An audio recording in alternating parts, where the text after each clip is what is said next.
ইয়ো বয়স, কি অবস্থা সবার? আমার নেটের স্পিড নাই কইলেই চলে। যাই হোক, যেহেতু কোনো কিছু ইনস্টল করুম না, সেহেতু নেট স্পিড নিয়ে প্যারা নিয়ে লাভ নাই। অ্যান্ড আশা করি আপনারা গত ভিডিও দেখে জুপিটার নোটবুকের সেট আপটা ঠিক মতো করে ফেলতে পারছেন, এবং ভিএস কোডের জন্য একটা জিনিস আপনারা এক্সট্রা করতে পারেন, যেটা আমি গত ভিডিওতে বলতে ভুলে গেছিলাম। সেটা হচ্ছে ভিএস কোডে একটা জুপিটার নামক এক্সটেনশন আছে। আমি লিটারালি মনে করতে পারতেছি না যে গত ভিডিওতে আমি এটা নিয়ে কথা বলছিলাম কি বলি নেই। যদি বইলা থাকি তাহলে খুব সম্ভবত আপনারা ইনস্টল করছেন, যদি না বইলা থাকি তাহলে হয়তো বা করেন নাই। কিন্তু আপনারা জুপিটার নোটবুকের জন্য কিছু এক্সটেনশনকে ইনস্টল করে নিতে পারেন যদি দরকার পড়ে। তাহলে খুব সম্ভবত দরকার পড়বে না, কারণ ভিএস কোড থেকে অটোমেটিক্যালি জুপিটার নোটবুকের একটা সাপোর্ট দেওয়া হয়, যেটা যথেষ্ট আমার মনে হয়। কিন্তু আরো একটু বেটার এক্সপিরিয়েন্সের জন্য আপনারা এই জুপিটার এক্সটেনশন প্যাকটাকে ইনস্টল করে নিতে পারেন। জাস্ট এক্সটেনশনে আসবেন, এই যে এই বাক্স টাইপের আইকনটাতে ক্লিক করবেন, সার্চ করবেন জুপিটার, এবং সবার প্রথমেই যেই এক্সটেনশনটা আপনারা দেখতে পারবেন ওইটার নাম হচ্ছে জুপিটার, এবং এটার ভেতরে এক্সট্রা আরো 4টা এক্সটেনশন আছে। এটা ইনস্টল করলে প্রয়োজনীয় সকল ধরনের এক্সট্রা এক্সটেনশনগুলো ইনস্টল হয়ে যাবে। অ্যান্ড আজকে থেকে আমরা একটু পাইথনের রিক্যাপ করব। আপনারা যদি এই সিরিজের সাথে থাকতে চান এবং আগে থেকে যদি পাইথনের বেসিক্স সম্পর্কে না জেনে থাকেন, ভয় পাওয়ার কিছু নাই। মেশিন লার্নিং এ ঢোকার জন্য আপনার একেবারে অ্যাডভান্সড পাইথন সম্পর্কে জানার দরকার পড়বে না, কারণ আমরা বেশিরভাগ জিনিসই থার্ড পার্টি লাইব্রেরির মাধ্যমে করব, এবং সেগুলো ধরতে গেলে স্ট্যান্ডার্ড পাইথনের সাথে অতটুকু রিলেটেড হবে না। মাঝে মধ্যে আমরা একটু হালকা পাতলা পাইথন কোড লিখতে পারি খুঁটিনাটি কিছু কাজের জন্য, কিন্তু এছাড়া আমাদের অ্যাডভান্সড তেমন পাইথনের নলেজ রাখার তেমন দরকার পড়বে না। অ্যান্ড আমি চেষ্টা করব এই পাইথন রিক্যাপে যতটুকু পাইথন নলেজ দরকার ডাটা অ্যানালিটিক্স, ডাটা সায়েন্স অথবা মেশিন লার্নিং এর ওই সকল লাইব্রেরিগুলোকে ব্যবহার করার জন্য অতটুকু আপনাদেরকে দিয়ে দেওয়ার। তো আহেন ভাই, একটু পাইথন হিগি। আমরা গত ভিডিওতে একটা টেস্ট নোটবুককে তৈরি করছিলাম, যেটার নাম দিছিলাম আমি new.ipynb, এবং আমি নতুন একটা জুপিটার নোটবুক ফাইলকে এখানে তৈরি করে নিব, যেটার নাম দিতে পারি আমি python1.ipynb, অ্যান্ড এন্টার প্রেস করলে আমাদের জুপিটার নোটবুকটা তৈরি হয়ে যাবে। এবং জুপিটার নোটবুক আমাদেরকে দুইটা কাজ করার সুযোগ দেয়।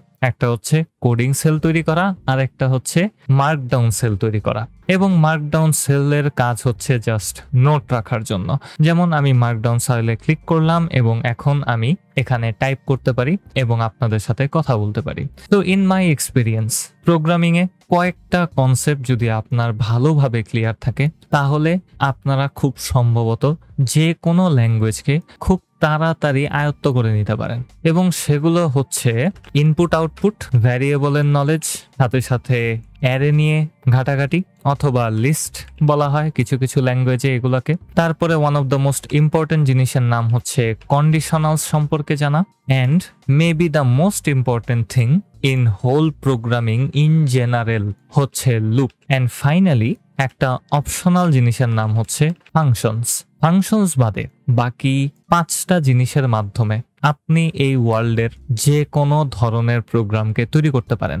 আপনি যে কোনো প্রোগ্রামিং ল্যাঙ্গুয়েজকে নেন, আপনি সেই প্রোগ্রামিং ল্যাঙ্গুয়েজের এই 5টা জিনিসকে ভালোভাবে জানেন, থিওরিটিক্যালি আপনি এই 5টা জিনিসের নলেজ যদি ভালোভাবে রাখেন, তাহলে আপনি ধরতে গেলে সকল ধরনের প্রোগ্রামকে তৈরি করতে পারবেন।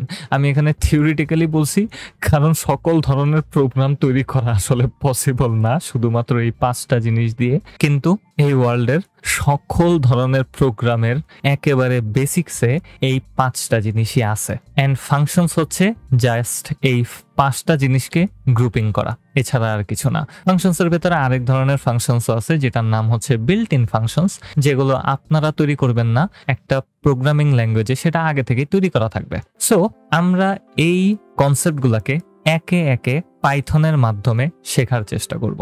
এবং আমি এটাকে যেহেতু মার্কডাউন ফাইলে রাখছি, সেহেতু আমি এই মার্কডাউন ফাইলটাকে রান করতে পারি। হ্যাঁ, জুপিটার নোটবুকে আপনি নর্মাল নোট রাখার সেলকেও রান করতে পারেন। অ্যান্ড আমি যেহেতু এই লেখাগুলোকে একটা মার্কডাউন সেলের ভেতরে রাখছি, সেহেতু আমি এই মার্কডাউন সেলটাকেও রান করতে পারি। হ্যাঁ, জিনিসটা একটু উইয়ার্ড শোনা যাইতেছে, কিন্তু জুপিটার নোটবুকে আমরা একটা নর্মাল নোট রাখার সেলকেও রান করতে পারি।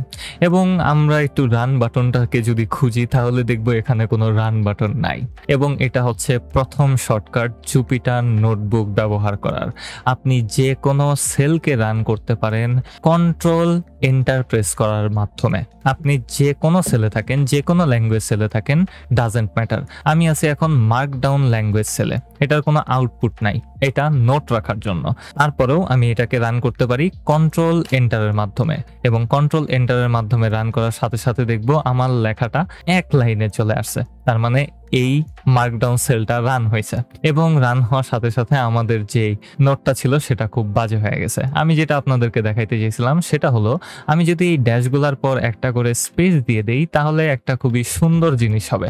আমি জাস্ট ড্যাশগুলার পর একটা করে স্পেস দিয়ে দিছি। অ্যান্ড এখন আমি কন্ট্রোল এন্টার বাটনে প্রেস করব এবং দেখব যে আমাদের এই লেখাটাতে কিছু স্টাইলিং চলে আসছে। এবং মার্কডাউন কোডের এটা একটা সুন্দর দিক যে আপনি এখানে আপনার নোটগুলাকে কিছু সূক্ষ্ম ছোট খাটো স্টাইলিং করে রাখতে পারেন। এই কারণেই আমি আপনাদেরকে বলবো যে ভাই প্লিজ মার্কডাউন কিভাবে কাজ করে সেটা একটু দেখে নেন। এটা কোনোভাবেই কঠিন কিছু না, আপনি নর্মালিও লিখতে পারেন, কোনো সমস্যা নাই। কিন্তু এই সকল ছোটোখাটো স্টাইলিংগুলা খুবই উপকার করবে। যেমন আমার সাইডে এখানে আমি আমার গিটহাব রিপোজিটরিটাকে ওপেন করে রাখছি এবং এখানে আপনারা দেখতে পারবেন যে আমি অনেক ধরনের লেখালেখি করছি এবং এখানে অনেক ধরনের স্টাইলিংও আছে। এবং এই সকল স্টাইলিংগুলা খুবই সিম্পলি আপনারাও করতে পারেন সুন্দর করে আপনার নোটগুলাকে গোছায় রাখার জন্য মার্কডাউনের মাধ্যমে। এবং আপনারা ডেসক্রিপশনে আমার এই সিরিজের জন্য গিটহাব রিপোজিটরির লিঙ্কটা পাওয়া যাবেন, সেখান থেকে আপনারা সকল নোটবুকগুলোকে ডাউনলোড করে নিতে পারেন। এবং সাথে সাথে আমি আপনাদের জন্য প্র্যাকটিস করার নোটবুকও রেখে দিছি এক্সারসাইজ নামে। প্রত্যেকটা ফোল্ডার অনুযায়ী আপনারা যাবেন, প্রথমে সেটার ফুল ডকুমেন্টেশনটাকে দেখতে পারবেন। আমি এটাকে ফলো করেই আপনাদেরকে শেখাইতেছি এবং সাথে সাথে এক্সারসাইজে গেলে আপনারা আপনাদের নলেজ কতটুকু গেইন হইল সেটাকে পরীক্ষা করতে পারেন এই সকল এক্সারসাইজগুলোকে ফিল করার মাধ্যমে।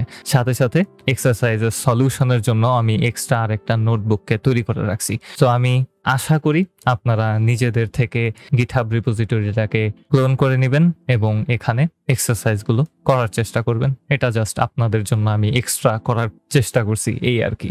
অ্যান্ড আমরা এখন মেইন কথাতে ফেরত আসি। সো আমাদের সবার প্রথম যে জিনিসটা হবে সেটা হচ্ছে ইনপুট আউটপুট সম্পর্কে জানা। পাইথন দিয়া ইনপুট কেমনে নিতে হয়, আউটপুট কেমনে দেখাইতে হয়। যদি আপনাদের বেসিক পাইথন নলেজ থাকে তাহলে আপনারা এটা অলরেডি জানেন, আর যদি না থেকে থাকে তাহলে পাইথনে ইনপুট আউটপুট নেওয়া মেবি অন্য যে কোনো ল্যাঙ্গুয়েজ থেকে সবচেয়ে ইজিয়ার।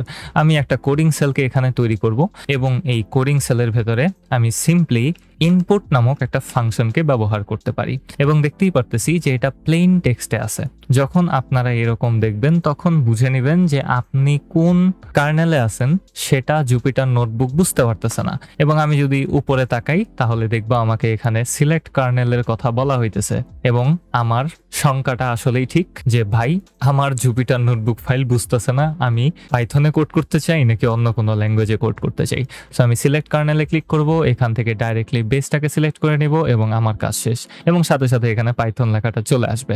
এবং এটাই হচ্ছে পাইথন দিয়ে ইনপুট নেওয়ার কমান্ড, সিম্পল ইনপুট ফাংশন। আমি যদি এটাকে রান করি আপনারা রান বাটনে ক্লিক করতে পারেন, অথবা এই ভিডিওর শুরুতে যেমনটা আমি বললাম যে কন্ট্রোল এন্টারের মাধ্যমে আপনি যে কোনো সেলকে রান করতে পারেন। তো আমি এই সেলটাকে রান করতে চাই, কন্ট্রোল এন্টার, এবং দেখব আমাদের এই সেলটা রান হয়েছে। এবং উপরে লক্ষ্য করলে দেখব এখানে একটা প্রম্পট উইন্ডো ওপেন হয়েছে, এখানে আমাদের কাছে ইনপুটটা চাওয়া হবে। সো আমি এখানে যে কোনো কিছু লিখতে পারি, যেমন আমার নাম হচ্ছে ঋষাদ, নিজের নামের বানান ভুল করছি, আশা করি আপনারাও করবেন।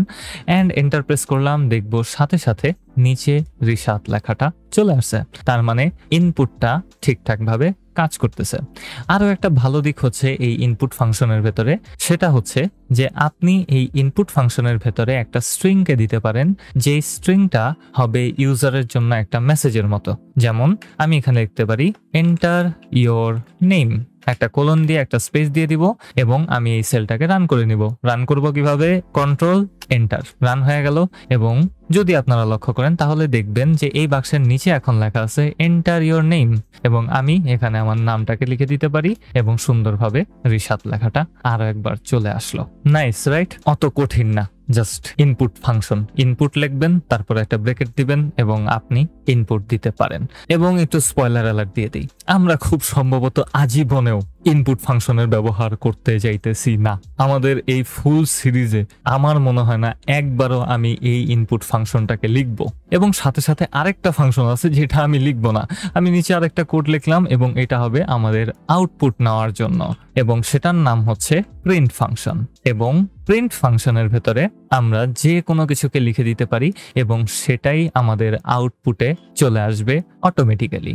যেমন এখানে আমি লিখতে পারি মাই নেম ইজ রিশাদ, এবং আমি রাইট লিখছি। ওয়াও, আমি বানান যে কি সুন্দর করতেছি ভাই এই ভিডিওতে, ও মাই গড, আমি এত সুন্দর বানান লিখি, আল্লাহ। এন্টার প্রেস করলাম এবং সাথে সাথে আমি এখানে আমাদের এই কোড সেলটাকে রান করে ফেললাম এবং আউটপুটে দেখতে পারতেছি মাই নেম ইজ রিশাদ লেখাটা চলে আসছে। এবং এটাই হচ্ছে পাইথনের খুবই সিম্পল ওয়েতে ইনপুট নেওয়া এবং আউটপুট করার ওয়ে। খুবই সিম্পল, ইনপুট ফাংশন এবং প্রিন্ট ফাংশন। ইনপুট ফাংশনের ভেতরে আমরা যা লিখে দিব সেটা আমাদেরকে প্রম্পট করা হবে এবং আমরা বাক্সের ভেতরে যা লিখব সেটা আমরা খুব সুন্দরভাবে আউটপুটে ডাইরেক্টলি দেখতে পারি। এবং প্রিন্ট ফাংশনের ক্ষেত্রে আমরা প্রিন্ট ফাংশনের ভেতরে যা লিখব সেটা ডাইরেক্টলি আমাদের সেলের নিচে আউটপুট আকারে শো করবে। এন্ড ইনপুট আউটপুট নিয়ে কথা বলার সময় আমি জানি না আপনাদের মাথায় এই কোয়েশ্চেনটা আসছে কিনা, আমি প্রিন্ট ফাংশনের মাধ্যমে কোনো কিছুকে আউটপুট দেখাইতে পারি, রাইট? কিন্তু আমি যখন ইনপুট ফাংশনকে ব্যবহার করতেছি তখন আউটপুট কেন দেখানো হইতেছে? এই জিনিসটার সাথে আমাদের সেকেন্ড মোস্ট ভ্যালুয়েবল কনসেপ্টের একটা কানেকশন আছে, যেটার নাম হচ্ছে ভ্যারিয়েবলস। আমরা যখন ইনপুট ফাংশনকে ব্যবহার করি, এই ইনপুট ফাংশনের কাজ হচ্ছে ইউজার থেকে একটা ইনপুটকে নেওয়া এবং সেই ইনপুটটাকে ফেরত দেওয়া। হ্যাঁ, এটা একটু টাফ হইতে পারে বুঝাটা, কিন্তু জাস্ট এটা ভাবেন যে আপনি কারো কাছ থেকে কিছু চাইছেন, সে আপনারে কোনো কিছু দিছে এবং আপনি সেটারে কোনো একটা জায়গাতে রাখতে চান। এখন আপনার কাছে রাখার মতো কোনো জায়গা নাই, তো আপনি কি করলেন? ওইটারে ফালায় দিলেন মাটির মধ্যে। ইনপুট ফাংশনটা ওই রকমই একটা কাজ করতেছে এখানে। ইনপুট ফাংশনটা আপনার কাছ থেকে একটা ইনপুট নিতেছে এবং কোথাও সেটাকে রাখতে চাইতেছে, কিন্তু আপনি তো কোথাও সেটাকে রাখতেছেন না। যেহেতু আপনি সেটাকে কোথাও রাখতেছেন না, ইনপুট ফাংশনটা ডাইরেক্টলি ওইটাকে আপনার কোডিং সেলের ভেতরে ফালায় দিবে এবং জুপিটার নোটবুক থেকে অটোমেটিক্যালি সেটাকে একটা আউটপুট আকারে ধরে নেওয়া হবে এবং আউটপুট আকারে দেখানো হবে। প্রিন্ট ফাংশনের ক্ষেত্রেও অলমোস্ট সেম টু সেম কাজটা হয়। প্রিন্ট ফাংশনের কাজ হচ্ছে এর ভেতরে আমি যাই দিই না কেন সেটাকেই আমি ফালা দিব এবং জুপিটার নোটবুক সেলে যেহেতু আপনি আছেন, সেল সেটাকে একটা আউটপুট আকারে ধরে নিবে এবং খুব সুন্দরভাবে সেটাকে আউটপুট আকারে দেখা দিবে। ইন্টারনালি এরকম কোনো কিছু হইতেছে না, জিনিসটা আরো বেশি কমপ্লিকেটেড, জাস্ট আপনাদেরকে বোঝানোর জন্য আমি এটা বললাম। তো ইনপুট ফাংশন থেকে যখন আমরা কোনো কিছুকে নিতেছি তখন সেটাকে কোথাও রাখা উচিত। যেহেতু আমরা কোথাও রাখতেছি না, সেহেতু জুপিটার নোটবুক ডাইরেক্টলি সেটাকে একটা আউটপুট আকারে ধরে নিতেছে এবং আউটপুটে দেখা দিতেছে। আমরা চাইলে সেটাকে একটা জায়গাতে স্টোর করে রাখতে পারি, যেমন একটা ভ্যারিয়েবলে স্টোর করে রাখতে পারি। পাইথনের ক্ষেত্রে আমরা একটা ভ্যারিয়েবল কিভাবে ডিক্লেয়ার করি? সিম্পল, ইনপুট ফাংশনের আগে আমি একটা ইকুয়ালস টু সাইন দিব এবং ইকুয়ালস টু সাইনের বাঁ পাশে আমি যে কোনো কিছুকে লিখে দিতে পারি, হাবি জাবি যা মনে চায় তা। আমি এখানে সেটাকে লিখে দিলাম এবং লিখে দেওয়ার সাথে সাথে আমি যদি কোড সেলটাকে রান করি তাহলে আমাদের কাছে ইনপুট চাওয়া হবে। আমি এখানে আমার নামটাকে লিখে দিব এবং নাম লিখে দেওয়ার সাথে সাথে দেখব এখন আর আউটপুট দেখানো হইতেছে না, কারণ ইনপুটটা এখন আর আমরা ডাইরেক্টলি আমাদের সেলে ফালায় দিতেছি না, আমরা একটা জায়গাতে এটাকে স্টোর করে রাখতেছি। সেই জায়গার নামটা হচ্ছে সামথিং সামথিং। এটাকে আর একটু সুন্দর নাম দেওয়া যায়, আমি এটার নাম দিয়ে দিলাম name. So name is equals to input function এবং সেখানে আমরা আমাদের ইনপুটটাকে স্টোর করব এবং আমরা এখন এই নেমটাকে প্রিন্ট করতে পারি। সো আমি এখানে প্রিন্ট ফাংশনে আমাদের নেম ভ্যারিয়েবলটাকে জাস্ট লিখে দিব এবং নেম ভ্যারিয়েবলটা লিখে দেওয়ার পর একটু দেখব কি হয়। কন্ট্রোল এন্টার এবং দেখব যে এখানে বলতেছে নেম ইজ নট ডিফাইন্ড। এর পেছনে কারণটা কি হতে পারে, আমি রিনেম করার পর এই সেলটাকে রান করি নাই। হ্যাঁ, এটা একটা বিগিনার লেভেলের মিস্টেক। আমি নিজেও বিগিনার ভাই, আপনাদের মতো আমিও শিখতেছি। এবং অবশ্যই মাথায় রাখবেন, যখন আপনি কোনো একটা সেলে কোনো কিছুকে চেঞ্জ করবেন, অবশ্যই সেই সেলটাকে রান করে নেবেন। আমি রান করি নেই। সো কন্ট্রোল এন্টার, আমার কাছে একটা ইনপুট চাওয়া হলো, আমি আরেকবার আমার নামটাকে ইনপুট দিয়ে দিলাম এবং কোড সেলটা রান হয়ে গেছে। তারপর আমি পরের সেলে ফেরত আসবো এবং এখানে আমি কন্ট্রোল এন্টারে প্রেস করলাম এবং সাথে সাথে দেখতে পারবো যে প্রিন্ট নেম ফাংশনটার কারণে আউটপুটে এখন আমার নামটা চলে আসলো। এবং আপনাদের মনে আছে কিনা আমি জানি না, এই ভিডিওতেই আমি বলছিলাম যে এই দুইটা ফাংশনকে হয়তো বা আমরা কখনো ব্যবহার করব না, কারণ জুপিটার নোটবুকে আমরা ডাইরেক্টলি শুধুমাত্র ভ্যারিয়েবলের নামটাকে লিখে দিতে পারি এবং কোড সেলটাকে রান করলে আমরা আউটপুটে সেই ভ্যারিয়েবলের ভ্যালুটাকে ডাইরেক্টলি দেখতে পারি। এটার পিছনে কিছু কাহিনী আছে, কিন্তু আপাতত আপনাদেরকে দেখানোর জন্য যে ভাই প্রিন্ট ফাংশনটা আমাদের অত বেশি দরকার পড়বে না। দরকার পড়বে অবশ্যই, কিন্তু অত বেশি না। কিন্তু ইনপুট ফাংশনটা খুব সম্ভবত জীবনেও দরকার পড়বে না। যাই হোক, আশা করি এই ভিডিওর মাধ্যমে আমি আপনাদেরকে কিছু গুরুত্বপূর্ণ ইনফরমেশন দিতে পারছি পাইথনের মাধ্যমে ইনপুট আউটপুট নেওয়ার। পরবর্তী ভিডিওতে আমরা আরো বেশি এই সকল জিনিসপাতি নিয়ে কথা বলবো এবং টপিক হবে ভ্যারিয়েবলসে অনেক ধরনের জিনিসপাতি আছে যেগুলো নিয়ে আপনাদের সাথে কথা বলতে হবে আমার। সো পরবর্তী ভিডিওতে আবার কথা হবে। যদি ভিডিওটা ভালো লাগে তাহলে একটা লাইক করেন, একটা কমেন্ট করেন, একটা সাবস্ক্রাইব করেন, কারণ সাবস্ক্রাইব করলে আমার ভালো লাগে, আমার মনে শান্তি লাগে। আমার একটা ডিসকর্ড সার্ভারও আছে, ওই জায়গায় আমি বয়া থাকি, কিছুই করি না ধরতে গেলে, জাস্ট নতুন নতুন মানুষজন জয়েন হয়, তাদেরকে ওয়েলকাম জানাই, তারপরে আর তাদের সাথে কথা হয় না। স্যাডনেস, লোনলিনেস, টাকা নাই।